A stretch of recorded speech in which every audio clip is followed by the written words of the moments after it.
I have a testimony that I'd like to share regarding fear. Don't let fear be your God. Second Timothy chapter 1 verse 7 says that we have not been given the spirit of fear. So I had a red kimono that I really loved. That kimono had this huge white dragon on the back. It was this perfect tie red, and I don't wear red. I have three red items in my wardrobe. And I love that kimono, and it had those Asian clouds on the pocket. And every time I wore it, I love the way it made me feel. It made me feel like a boss, warrior, beast, and a problem. It did wonders for my skin. Like red is a color that is suitable for my skin tone. But I threw it away because it had a dragon on it. Because I kept hearing these sermons preaching about, how the enemy is pictured as a dragon. But the thing is, it never bothered me before. I've had it since 2017, and I've been in Revelation since 2021 deeply. And God has never questioned me concerning that kimono. But previously, he had just told me to throw away a top that had a dream catcher on it. He said, the dream catcher is demonic. He said, what is a dream catcher? He's like, I didn't create that. It's not natural. Throw it away. And so I just assumed that, okay, the enemy is pictured as a dragon, and, he's called Drago, and all of these things started speaking to me. And I used to ignore it. I'm like, I've had that kimono for too long, and God has not said a word about it.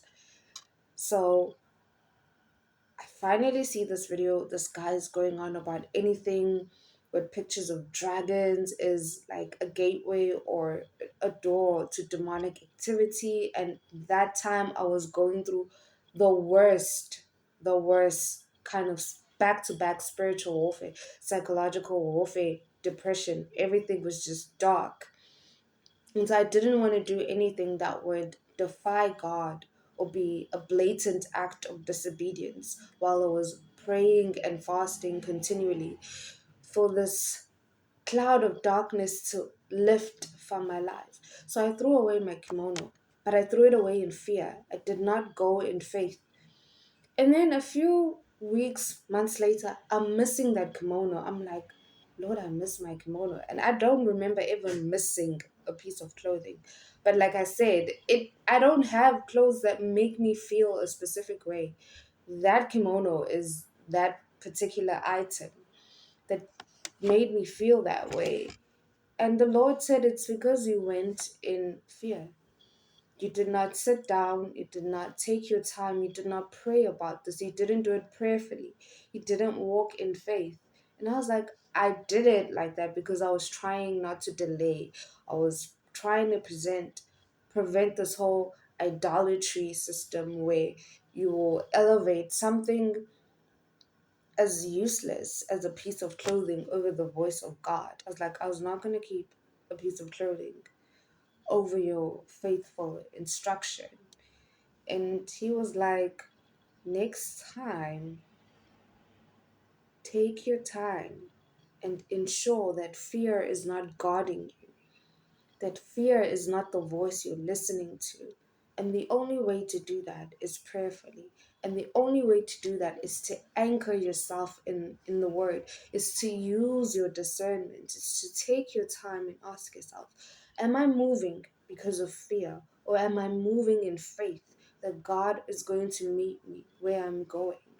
Or am I just doing this out of perpetual fear and anxiety because I'm scared this thing is going to happen to me? So I have to do this in order to prevent that.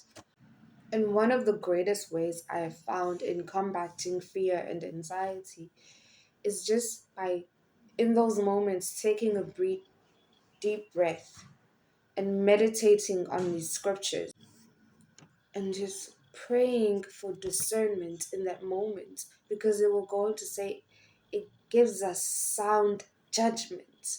The Spirit of the Lord gives sound judgment, not fear, not anxiety. So, wherever you are out there, next time, take a breath, pray on it, wait 2 weeks, 3 weeks, if it has to be. But wait on the Lord. There's goodness in waiting on the Lord. And stand on the word. Use the word of God to anchor you. I pray that this blessed you. Stay blessed. God bless.